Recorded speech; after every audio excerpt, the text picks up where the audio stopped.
1990 November.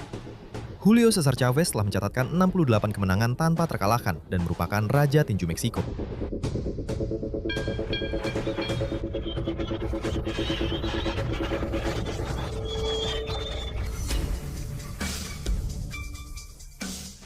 Di sisi lain ada Meldrick Taylor, juara IBF tak terkalahkan, dengan kecepatan yang luar biasa dan tangan yang bisa mengakhiri pertarungan kapan saja.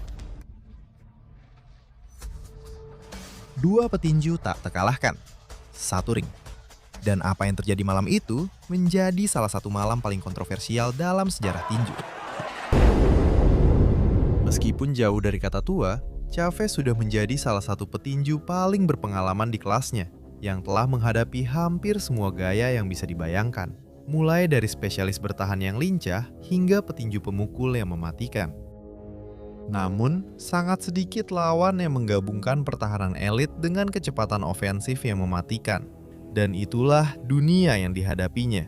Chavez telah menjadi tipe petinju yang sudah menghadapi hampir semua orang. Dia menjadi semakin berpengalaman,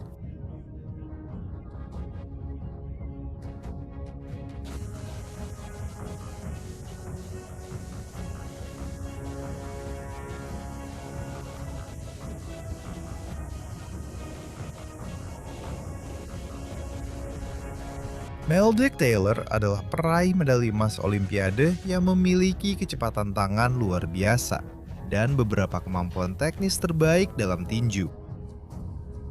Mungkin memiliki.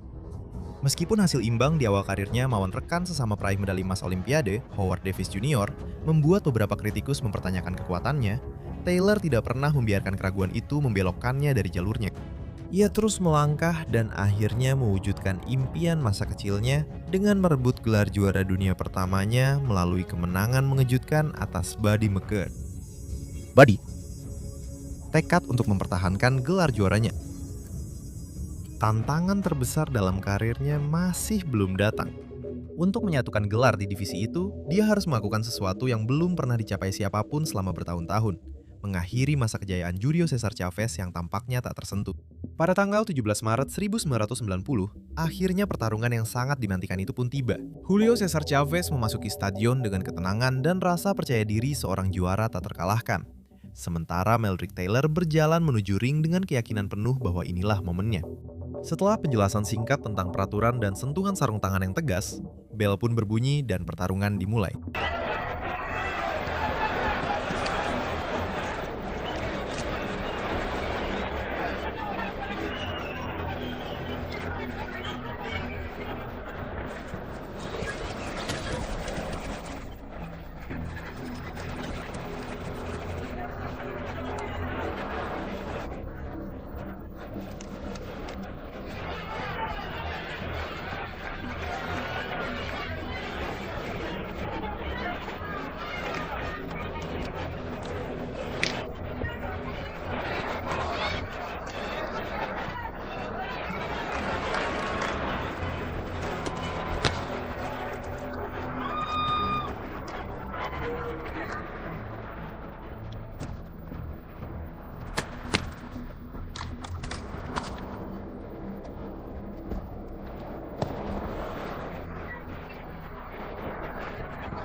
Ronde demi ronde, Taylor selalu lebih dulu memukul dibandingkan Chavez.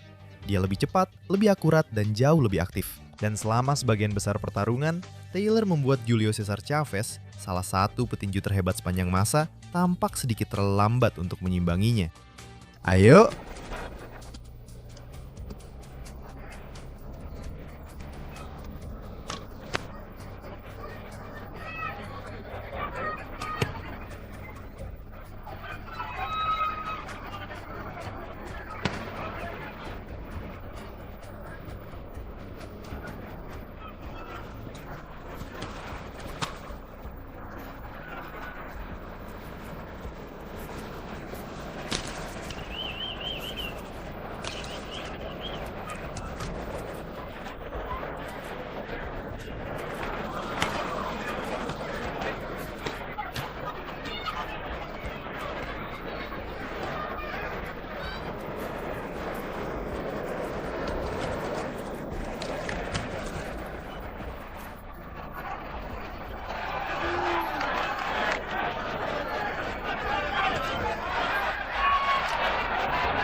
Pada ronde ketiga, Taylor mengubah pertarungan menjadi sebuah karya seni.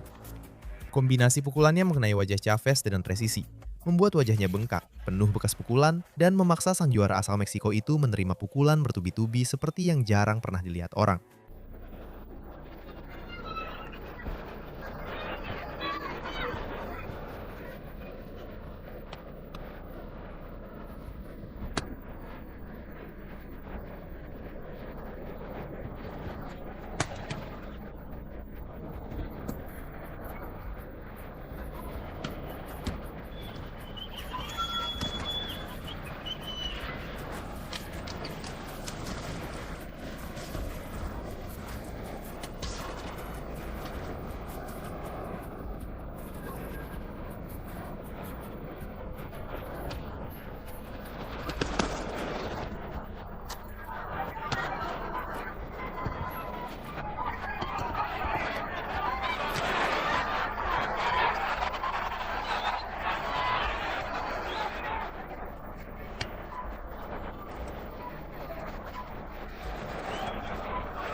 Ronde ketujuh menjadi salah satu yang paling sengit dalam pertarungan ini.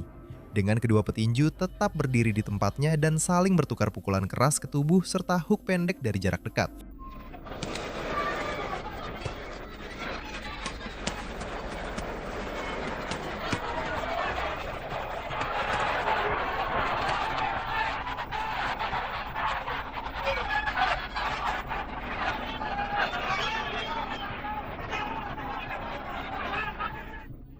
Itu adalah ronde yang lebih solid untuk Chavez setelah menahan beberapa ronde penuh pukulan tanpa ampun. Tetapi Taylor tetap memimpin jalannya pertarungan.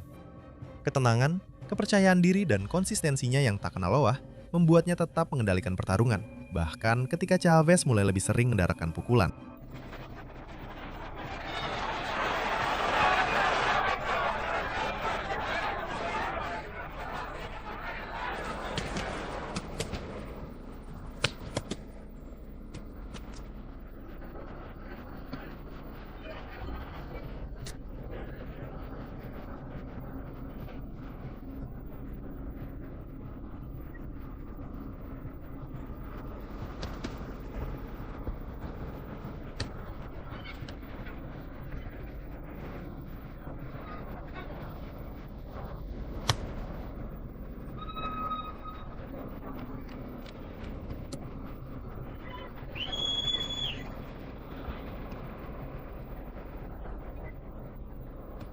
Pada ronde ke-10, Chavez mulai menemukan ritme yang sangat dikenalnya sepanjang karirnya.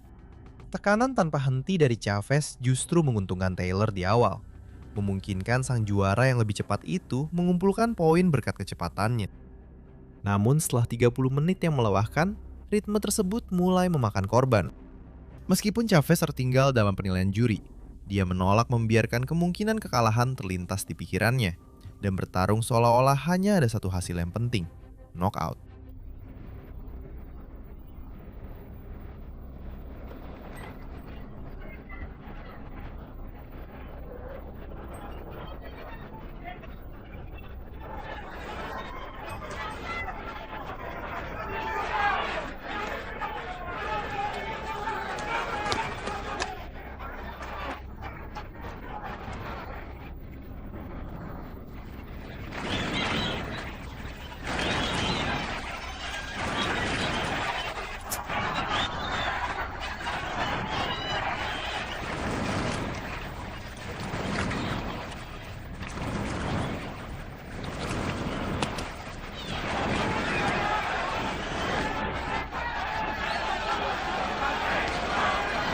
Pada ronde ke-12 sekaligus ronde terakhir, Taylor unggul di 2 dari 3 kartu penilaian.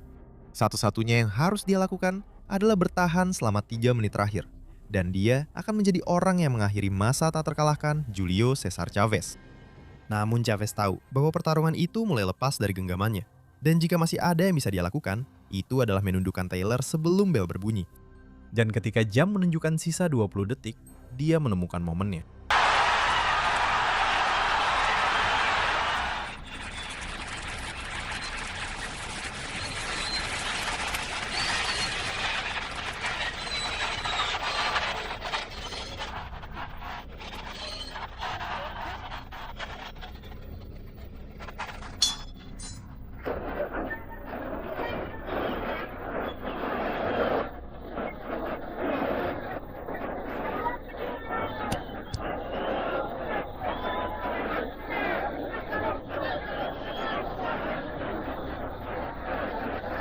Dalam apa yang seharusnya menjadi pencapaian terbesarnya, perlindungan terhadap kesehatannya justru menghalanginya.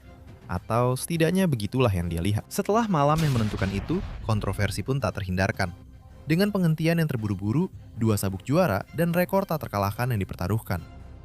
Tuduhan pengaturan pertandingan, keterlibatan emosional, dan suap menjadi isu-isu penting yang muncul.